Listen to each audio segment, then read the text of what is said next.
Hello everyone, Helen Yu here at RSAC in San Francisco. I'm joined by Chris Bevil, who is the principal of cyber resilience and AI at Commvault. Hello Chris, I really enjoyed your talk earlier. I love to unpack ResOps as a disciplined resilience with you, but before you do so, why didn't you introduce yourself, your role, and tell us a little bit more about Commvault? Absolutely. And Helen, thank you for having me today. It's a lot of fun, and thank you for the nice compliment. So again, my name's Chris Bevil. As Helen mentioned, I'm the principal of cyber resilience and AI and strategy here at Commvault. So what that means is I work with a small team, and our goal is to really get out and educate our customers, our potential customers, our partners on what it takes to be resilient, what it takes to recover really successfully from a cyber event, and begin to really educate all the different folks within an organization so that we can move from, oh my gosh, we've had an event, we've got backups, to, oh my gosh, we've had an event, we know what to do, we do have backups, we know we're safe, and we know we can prove we're safe, so that we can get up quicker and faster in a clean, timely manner. And that's what I get to do a lot of, is I get to do a lot of the speaking, and it's great because one of the most important things is educating people. And if you can just reach one person, you can be successful, and we just reach one more. And that's really the role that I have. Absolutely. You did an amazing job, by the way. You made such a boring topic, made it really interesting and fun. We had a little fun, probably. I warned people beforehand, if you're on your phone, I might come down in the audience, and I guess some people got caught off guard. Yeah, I can't wait to unpack this a little bit with you today. We're in 2026. When I speak to many security leaders today, there's still lack of clear picture on recovery revenues.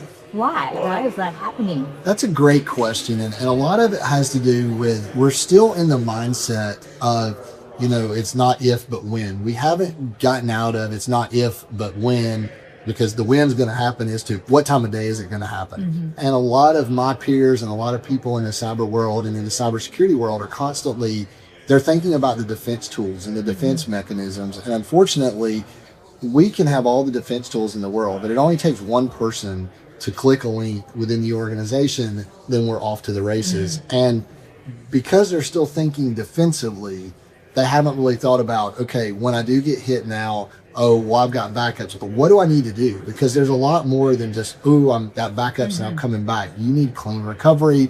You need a lot of different other things, and you need to test. And that's a lot of, you heard today, you talked about resilient operations or ResOps. That's a lot of what you do. And that's really what the CISOs and the cybersecurity, they're just now beginning to make that move. And it's scary because we've been dealing with ransomware for a long time, but everybody thinks the next best security tool and the best AI tool is going to get it. But the reality is we're still people, and we have to do kind of a holistic look across the board with tools and with humans. So my biggest takeaway today is that we got a plan, or we just got to follow a new tool. That's really not a defense strategy.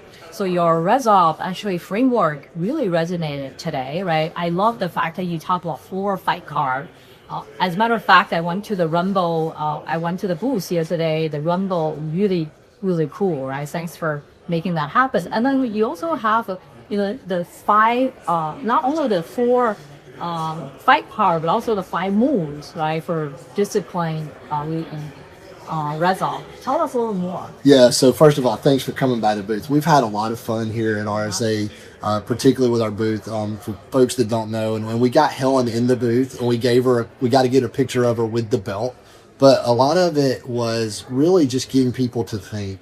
And that's where we kind of got the whole theory of the fight card. And it really resonated for the fact, when you think about a fight card, we first started about, in a wrestling event, you have the hit. So that's when it kind of knocks you off balance and you get knocked down. But then you go to your corner. The bell rings, you go to your corner. Now, how am I going to get back up? You begin to get coaching. You have your coach start bringing in discipline that you need.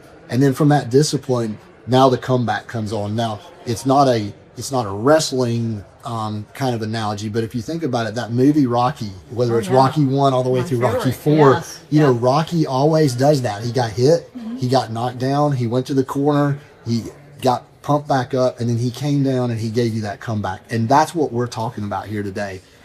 You talked about the five things that we, really talked about. And, that's something that we, really like to stress with people. And that is, first of all, we can't bring everything back. We have identity, we have applications, we have data. And what we really need to do as an organization when we're thinking about this is bringing back, the critical services. What is the most important thing that I need to do? So obviously, let's get identity back because we need to be able to email. Heck, we need to get our VoIP phones back on. But what are those critical services? Whether, in healthcare, it's going to be your EHR. In finance, it's the banking mechanisms and tools. And manufacturing is getting things back in line. From there, we also need to think about who are the real owners? Who owns the responsibility? A lot of times people will say, well, who owns this? That's not a good time to be answering that question when you're in the middle of an event. You really want to know at that point in time what to do. Dependencies. What we forget a lot of times too is how does one application depend on another? How do we depend on AD and identity to get my applications back up? And we forget that. So we really need to map out those identities to really get to where we're needing to go. And then we have to understand what recovered looks like. Does recovered mean we flipped a switch and we're back up? Or does it mean we flipped a switch, we brought back up clean data, clean identity, clean, applications so that the bad guy doesn't have any more, back doors or whatever. I shared an analogy in the thing of I worked with a company that was down for 284 days. This was not a Commvault situation. This was a totally prior to any of this, and they did not have Commvault. But what it was interesting was they were down 284 days, and 6 months later they got hit again because they left a back door. So we need to understand that it's clean recovery and what that means. And lastly, test, and know that everybody's going to know what to do, just like a baseball team. You and I were talking about some analogies beforehand. One of the things is discipline. A baseball team that wins has the discipline. The National Football Championship this past year, you talked about a team in Indiana that they were disciplined. They didn't make mistakes. That's what this has about, testing as well. Yeah, it's a team sports, right? Absolutely. Yeah. Together, everyone achieves more. Exactly.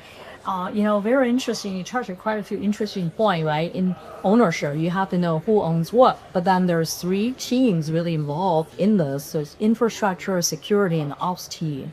How do it's not just about technology, there's the culture has to be there, right? The collaboration needs to be there. How do you unite in these 3 teams?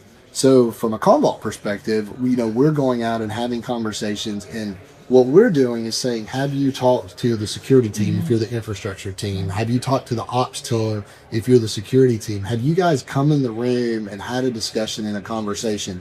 And what we're telling them is you've got to come together. Commvault's not going to be able to help you do that. That culture has got to be set from the CEO and the CISO and the people that are down. But why can't you make a difference if you're the CEO or the CISO rather? Why can't you make that difference to go talk to your IT counterpart? Start having conversations, go to lunch, begin to talk so that now that culture begins to be built and you can begin to start building that ResOps discipline that everybody's looking for. Yes, that's so important, right? Just having a basic dialogue among each other really makes a huge difference. Yeah. I also feel like you guys, by improving that literacy, driving that literacy also helps. Yeah, and it's not hard. You said having that conversation, all we have to do is talk to each other. And listen, I was involved in organizations where we were that way, and we still, meet with a lot of customers. I mean, in fact, one major retail organization that I was having a conversation with, at one point, he was like, I never talked to my CISO. And I'm like, what, really? He's like, I'm a VP of infrastructure. I've been that for 10 years. How many conversations did you have with the CISO? He said, I've never talked to him. I'm not surprised at all. I was a little more surprised because we talk to people and hope they're listening or whatever. And what's really cool is the outcome. I told you what started. Now this organization is looking at ResOps. They're thinking about what that looks like and how that's going to be addressed. And now they're all talking. So that's where we come in. And, Commvault's got a lot of great technology. We've got products. But what we also have is the discipline and the ability to educate people And that's what we're educating our teams on, to go out and help organizations to meet them where they are. You were a CISO before, right? Tell us a little bit more about the real world recovery from, like identity-driven attack when ResOps is working. Yeah, so when ResOps works, it could be an identity attack. It could actually be a data attack. It could be a bunch of different attacks. When ResOps is working and everybody's communicating, that war room that we go in when the incident occurs we're not in there very long. We're in there and everybody knows their role. So you have an incident commander. Generally, it'll be the CISO. The way I always describe that is, if you've ever seen a medical show and unfortunately a patient might be coding, there's always a doctor kind of just standing in the back corner and he's telling people what to do. That's what an incident commander is. And the reason they do that is they're tested, they know what to do, they have an idea. That's the same thing in the war room. And then that recovery looks good because the infrastructure knows what they need to do and they take those steps. The operations people know what to do. The marketing people, the sales team, everybody is functioning because they've practiced and it really works. When it's not practiced, it's chaos. Because one of the worst things you can do is have the media come around and ask questions and you make I had no comment. Well, maybe it wasn't that big, but you make a no comment, the media can only assume that something was wrong. It's not their fault, So you have to have a really good methodology and strategy to communicate properly and tell them what's going on. And, that's so important. If you go ask somebody a question, you either want them to say, don't know right now, let me get back to you. You'll accept that. Or you want them to kind of give you an idea of what's going on. That doesn't happen if you don't have ResOps and you've not practiced everything across the board, including your tools and technologies as well. That's the practical advice you give today, really meaningful, right? Talk us more. So working out of your Monday, what are the 3 things we can do? Yeah, the first thing we just talked about, talk. Go to dinner, go to lunch, get to know your people. That's the first thing. But the second thing that I would probably do is I would want to look at holistically what our organization looks like. What are we doing well? I would immediately begin to start thinking about testing. We talked a little bit about tabletop testing in there and different types of testing.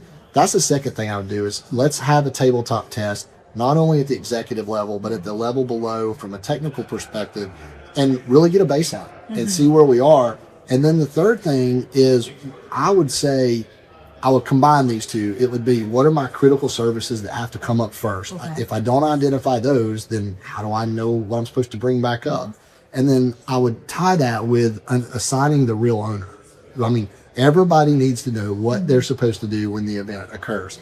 Those are the 3 or 4. That sounds simple, but there's so much into it behind the scenes. Absolutely. Yeah. With the rise of agentic AI and autonomous systems, where is ResOps,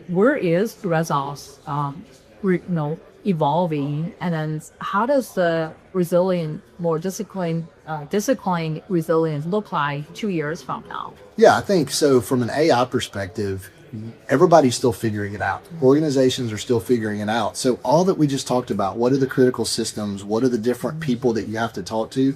Now departments are being created around AI. So now you got to bring those AI departments in and bring those security people in and begin to have a conversation of what's happening and begin to look at it. Because the reality is AI is here to stay. We're using it in cybersecurity. Commvault is using, AI to help us identify anomalies and threats and different things.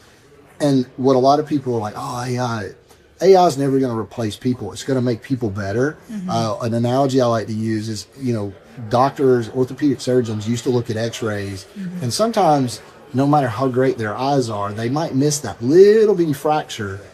But with AI on their end, they're able to see that fracture. Well, think about now, take that into the cyber realm, take it to the Commvault's environment. We use AI to help us maybe find anomalies and threats that in the past our humans were trying to do it.